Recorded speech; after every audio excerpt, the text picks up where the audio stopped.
Hi, and welcome to Municipal Matters. Today's show focuses on creating a safe and healthy city.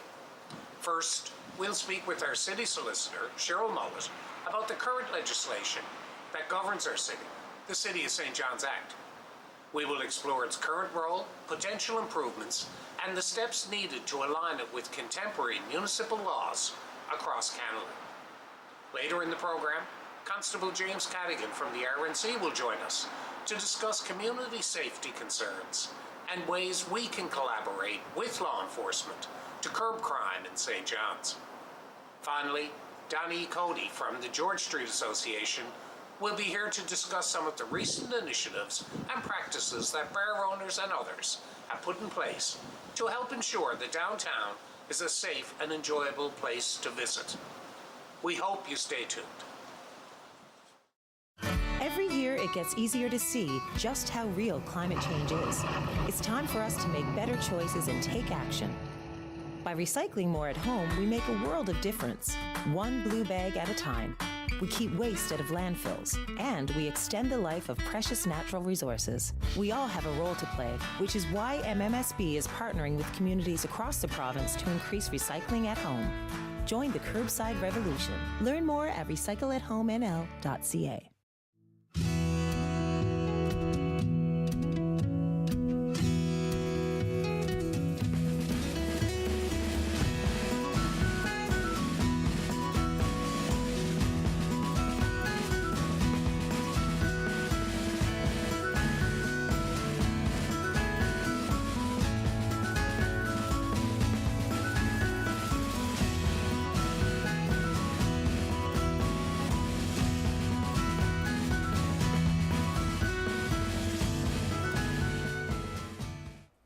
Safe and healthy communities has been a major topic recently.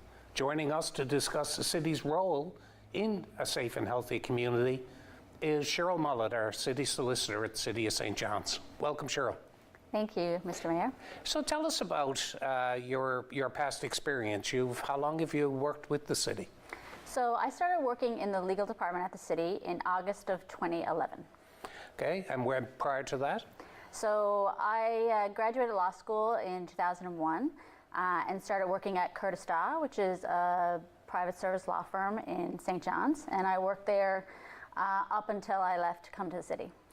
So one of the things that we often discuss when we talk about the operation of the city is the city's legislation and the acts that it works under. So there's a number of different acts involved. Could you kind of just give us a brief overview of how they of the acts that the city works under? Yeah, so I think it's important for people to understand that the City of St. John's is a creature of statute, which means that all of the powers that we have, duties and obligations, are all written down in an act that is a provincial act. And so that is the City of St. John's Act. But we're also governed by multiple other types of legislation, such as the Rural and Urban Planning Act, the City of St. John's Municipal Taxation Act, the Assessment Act. So there are all kinds of different levels of regulatory rules that we need to follow in order to serve the City of St. John's. I think the one that we hear about most is the City of St. John's Act. And, there's been a lot of discussion over the last number of years about a need to redo that act. So tell us a little bit about the City of St. John's Act and why we may need to have a new act put in place.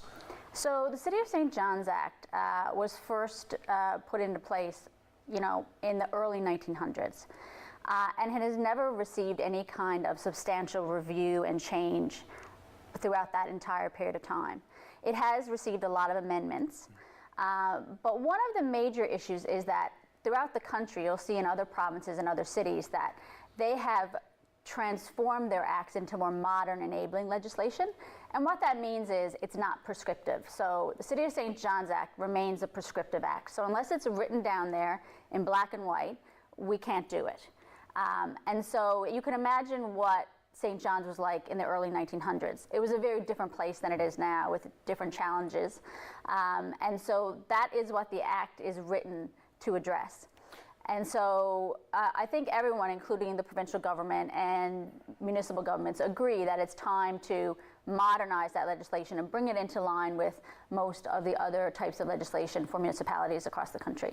So is there any specific area of the act that creates a problem for the city? I mean, when we look at it, you know, the issues that we deal with now are far different than the issues that we dealt with in the 1920s.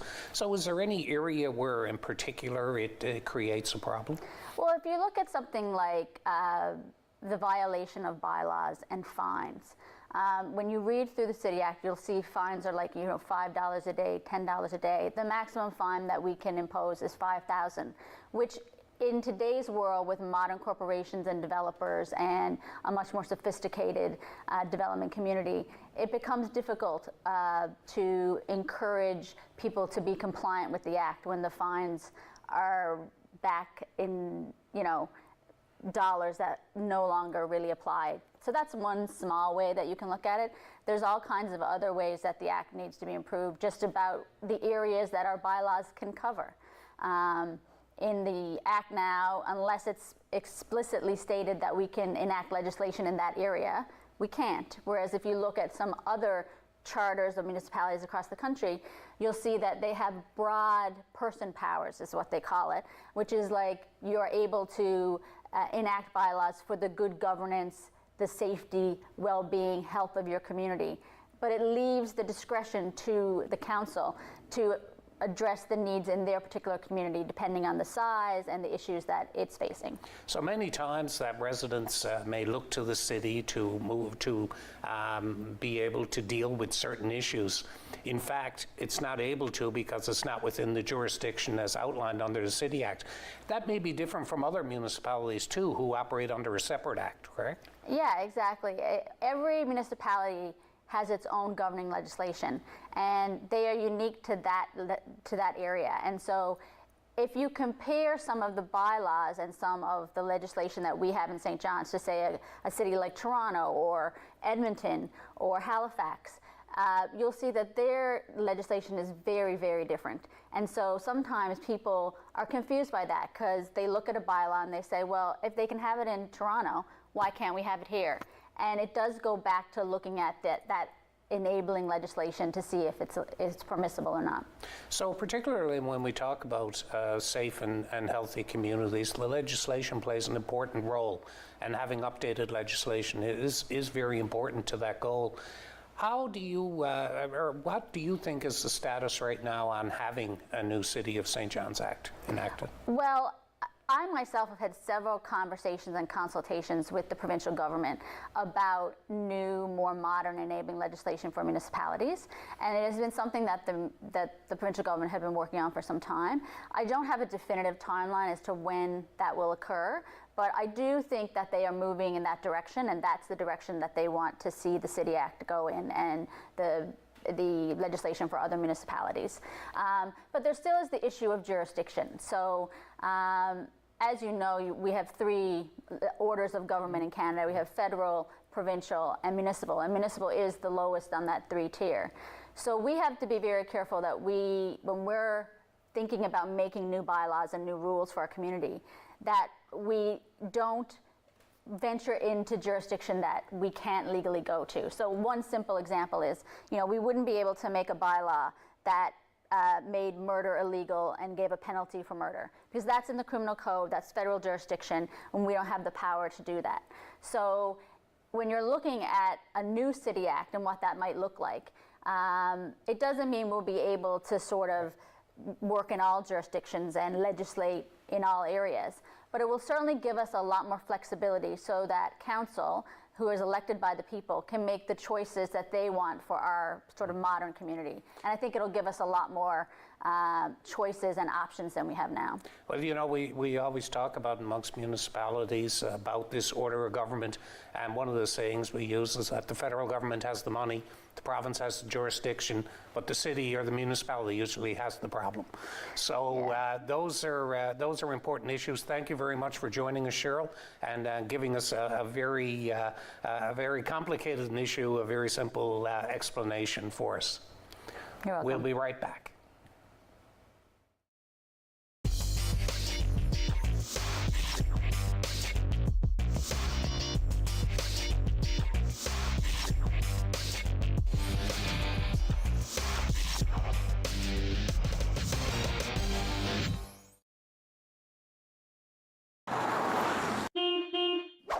Metrobus on demand. Fast, affordable transportation at the tap of a button. Visit metrobus.com/book-a-ride for details. Children want to learn new skills. High Five programs, like the ones at the City of St. John's, provide them with activities and tasks that make them feel special, important, and successful. Learn more about the city's accredited High Five recreation programs today.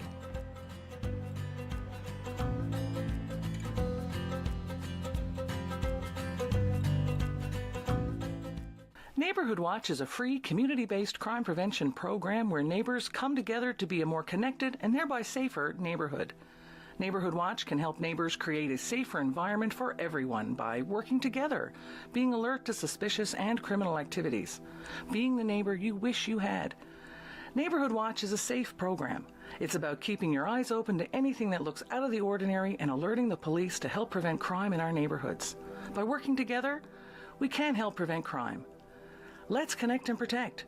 For more information, dial 709-726-0180 or email neighborhoodservices@stjohns.ca. Welcome back as we continue our discussion on safe and healthy communities. We're now joined by two of the favourite sons of Luggy Bay Middle Cove, Outer Cove. Constable James Cadigan with the Royal Newfoundland Constabulary. Welcome, James. And Don-E Coady, who needs no introduction at Rogers, but is with the George Street Association. Thank you, Donnie. Thanks for joining us. Thanks so much. So, James, tell us, we have, partnerships are very important when it comes to building safe communities. How does the RNC look at these partnerships in the city and nurturing those? Yeah, I mean, partnerships are vital to public safety. If you look within an organization like the RNC, there's collaboration all over the place, whether it be different units and divisions. But then we get out in the community and it's partnerships with municipalities, cities, and certainly community groups who are working hard every day to promote public safety and develop plans to ensure that we all feel protected in our communities. Mm-hmm. Danny, recently we've seen some changes made in the George Street area, part of the George Street Association, with you as the lead person on that. We're able to bring some people together. How do you see these partnerships have been successful for you? Great question, and I'll follow suit with James. It's an amazing journey to be a part of so many different member-serving groups coming together with a common goal. And I think that one of the best parts of the work that I do with marketing and communications with George Street, which is on one hand all about festivals and fun and tourism and culture, and on the other hand it's about managing a whole bunch of realities to ensure that everyone over here has a safe and enjoyable time. So partnership, communication, collaboration, critical to ensuring that that is a successful endeavor. James, one of the things that we've heard a lot of when we even started with the Downtown Safety Coalition was looking at the reporting of crime. Mm-hmm. How important is it for people to make sure that they report crimes when they see it happen? Yeah, that's exactly right. And to build off of Donnie's point there, we all have the same goal here. It's to have a safe community. And part of that is receiving reliable and timely information. Certainly as a police service, it's information that guides us and our resources and certainly our response. We are a complaints-based organization that we require that phone call and that report. So we've seen arrests all through the summer of 2023 related to violent offenses, and that comes directly from reporting from the community. Yeah, and that kind of crime is graffiti is a really good example of some of the things that we see a lot of. That, Donnie, do you see a lot of graffiti in the downtown now, and what do you make of that whole? I agree. There is a lot of that happening. A compassionate view is we have to wonder why the folks who are out tagging are feeling such a lack of connection to their own place. And I think that's an example of a compassionate view that we want to be thinking about while we work to make sure that these types of vandalism acts don't occur. There's some amazing projects happening in partnership. We talked earlier about business and arts and other organizations coming together to create spray paint, graffiti, mural, art-based projects. And that is done twofold. One is to beautify, and the other is maybe to show the folks that are out there in the midnight hours defacing property that there's a more elevated way for you to express your art. So hopefully there's programs and mentorship and things like that under that umbrella that can happen. But do I think that it is an important time for us to all be reporting incidents where we see these types of acts happening? Absolutely. So, you know, we often look at statistics and when in terms of crime, but statistics are one part of it. There's also the feeling of being safe.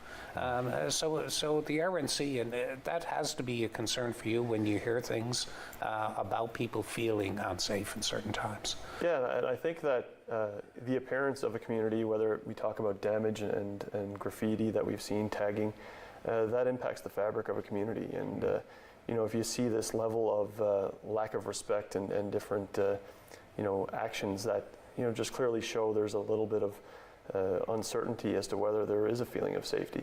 But what I can say is that what we've learned about our investigations into this damage in the community is that people are paying out of pocket to clean up that damage. You know, it's business owners, it's residents, it's you know, private properties, and you know, furthermore, it's city property. You know, signage. So this is all, you know, essentially the city property you're looking at coming out of pocket of the taxpayers to clean up this damage. So it's important to recognize the impact on the community as a whole. You know, a simple action of a spray paint on a building or a business has a significant impact to that person. You know, Danny, I've seen a big, you know, collaborations happening, and I've seen people coming together to deal with this. The one thing about the Downtown Safety Coalition, if we go back to that for a minute, is that we saw the business community step up and take a leadership role on George Street. Yeah. What do you think is the key to what happened there?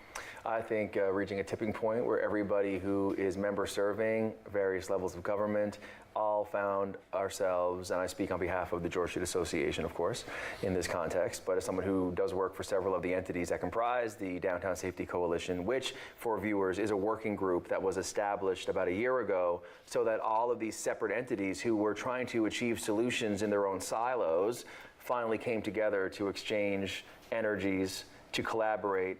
And I think, if you agree, one of the biggest initial conversations that led us to the positive momentum that we're starting to feel was the understanding that low reporting was a significant conversation that needed to be had. James, I'm sure you see this in other communities as well. You have people coming together. That do you spend a lot of time dealing with community groups and the social sector, the NGOs, in terms of dealing with these issues? Yeah, so like I said, community groups and municipalities, cities, the relationships with these groups are vital to our ability to protect our communities. Going to the Downtown Safety Coalition, what we learned about our interactions early on is there was perhaps a lack of understanding as to the authority and the role of the police. And you know, our authority is guided by legislation such as the Criminal Code. And you know, it's very much outlined by the fact that we cannot act without information. And when we shared this perspective and this fact with our group here, with the Downtown Safety Coalition and other municipalities, you know, it was clear that reporting is a big piece of our deployment and appropriate, you know, distribution of resources. Well, we've also seen this in other neighborhoods too throughout the city that have been experiencing problems as it comes with regards to not only crime, but also with people that are looking for help and looking for assistance. What is it you think is the key role of the community in dealing with this? What is it that an individual citizen can do to help the most? Can you take that? Yeah, so essentially, the RNC, we recognize that we are not the sole answer to the question of crime, of addictions, of these issues that our community faces, mental health. It's these relationships, again, with the resources, the community groups such as the Downtown Safety Coalition, the City of St. John's. You know, we need to collaborate, recognize the concerns of the community, and you know, develop framework and planning to effect change. And I think that we're very much on the right road. Certainly with the work done throughout the summer, there's a major increase in understanding as to the role we can all play to affect change and make an impact on safety issues and other social issues in our community. So, what kind of feedback are you getting from your residents in the area and the consumers and the public on some of the initiatives that were taken this summer? Well, just to paint the picture from a bird's eye view, it's ultimately the efforts of what was determined in the many conversations between all the parties involved in the Downtown Safety Coalition presented 8 major sort of areas where the needle could be moved forward in terms of increasing the feeling of safety. And so phase 1, very much about lighting installation, which was something that through a lot of donation and funds through federal and provincial and downtown St. John's, who we love, this multi-phase project has been moving through for over a year, as you know. And so the downtown is far more well lit now, especially George Street and the alleyways therein and the poles and the lighting adornments. It's all pretty amazing, the increase in lighting, which is a major indication of safety or providing safety, is have the area well lit. The other big area that occurred this summer under phase 1 was increased security presence, uniformed foot patrol on the street by ISS, Independent Security Services. They're the largest independent security firm in the Atlantic Canada, and the only one who was really able to step up and to be so lockstep with the RNC in supporting that effort, which was incredible. So to answer your question, I'll say phase 1 was all about lighting and having more uniformed security on the street. The feedback after these 3 months of this pilot, thanks to the provincial funding and George Street's own funding that was received, pretty amazing. Was I surprised? Yes, I was, because the feedback, the qualitative feedback of feeling safer was far more than what we expected to get feedback of from owners, patrons, staff, the security themselves. So much positive feedback is coming back from this initial funding. Yeah, one thing that struck me about this is there's so many facets to this safety issue. Transportation is a key, particularly when we have large events and getting people back to their homes safely. Right. Has that created any issues that you see in the city? So what I can tell you is that any proactive measure that can prepare us to provide a better environment, a safer environment, whether it be lighting, CCTV, security, and transportation, like we just mentioned. These are all measures that can provide a safer environment for everybody. And our officers see that on a daily basis. And and again, we talk about these collaborative efforts, but these are things that we've identified as a community, and we all learn from each other that these are very important aspects to providing an overall safe experience throughout the community. I would think too, Danny, neighborhood watch programs are another key for people that don't have one. They can contact the city and look at ways to arrange one. Yeah, it's amazing. I just had actually an amazing call last week with Ms. McGraw, who oversees Neighborhood Watch. Yeah. And because I think that we all need to be talking about Neighborhood Watch and bringing that back, and yet we need to know also that this Neighborhood Watch, which is famous for years, it's a neighborhood run program. It has to be volunteer. It has to be neighborhood run in full. But I think the art of looking out for each other in the neighborhoods we live in, downtown being no different of a neighborhood, is absolutely a conversation that needs to be brought forward in the opinion of many. And of course, as you know, phase 3 is marked to be, of course, the See It, Say It, which is the full circle moment of what began a lot of what we've done, is focusing on a campaign via generous city funds that allow the folks to understand, oh yeah, no, if you see something unsafe, you need to report that. There is a web form, there is a phone number, there are people waiting to take this so that it can be responded to. And a call that you don't make is a piece of data that we will not receive to help evolve presence in general. So it's important for us to report the things we see, and I will tell you that if I talk to 10 people about, do you know how important it is to report safety? Do you know that the RNC is data-based, and if you're not reporting issues, then what happens out front is not going to improve or evolve? Nobody knows that.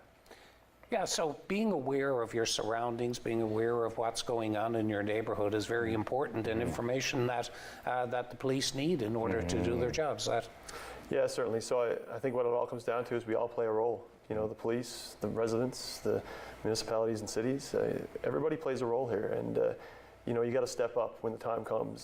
Do not pass by a crime in progress, do not pass by a suspicious piece of activity. Report it and ensure that it gets the appropriate response. Yeah, for sure. Well, thank you, James. Thank you, Danny, for joining us this evening. And once again, it's a pleasure working with you in helping our community. That's our show for this evening. Thank you. Good night. Did you enjoy the show? Let us know. If you have any questions, comments, or concerns with anything that you've seen on this episode of Municipal Matters, please drop us a line by email at municipalmatters@stjohns.ca. We will try to answer any questions that you may have.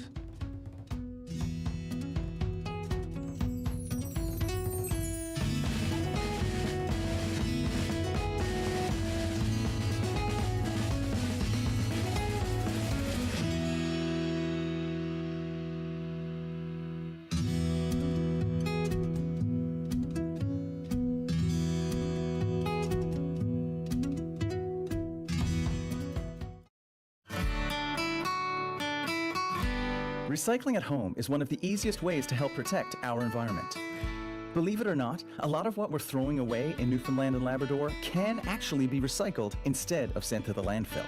And since you're already throwing it to the curb, the only difference is the color of the bag it's going in. So let's break it down. What can you put in your blue bag? For starters, boxboard, cardboard, paper bags, newspaper, toilet paper rolls, the majority of cardboard and paper products can be recycled curbside. A lot of metal and plastic containers are also accepted. Aluminum pie plates, soup cans, plastic food trays, shampoo bottles, butter tubs and lids, laundry detergent containers, and milk cartons are just a few examples. But remember, some items are not accepted in your blue bag. Placing items like glass containers, coffee cups, tissue, wrapping paper, and styrofoam may cause your bag to be left behind. To ensure your recyclables find a second life, you should also ensure they are free of liquids, garbage, or food. And that's it. You just leave it right there at the curb. We all have a part to play. Join the curbside revolution. Learn more at recycleathomενl.ca. Curious about what's happening in the city? Now you can stay up to date with all things events, arts, culture, and recreation. Follow What's Happening St. John's on Facebook, Instagram, and Twitter. You've got plans. And some nasty weather rolling in across the country today. Extreme weather can hit quickly. Because of climate change, high-risk weather is becoming more common and severe across Canada. 1 in 3 Canadian adults have experienced a major weather-related emergency or disaster. Know the risks in your area and learn what actions you can take. Are you ready? Visit getprepared.ca. A message from the Government of Canada. Provide feedback on this show or find out how you can get involved. Email us at comments@rogerspv.com or visit our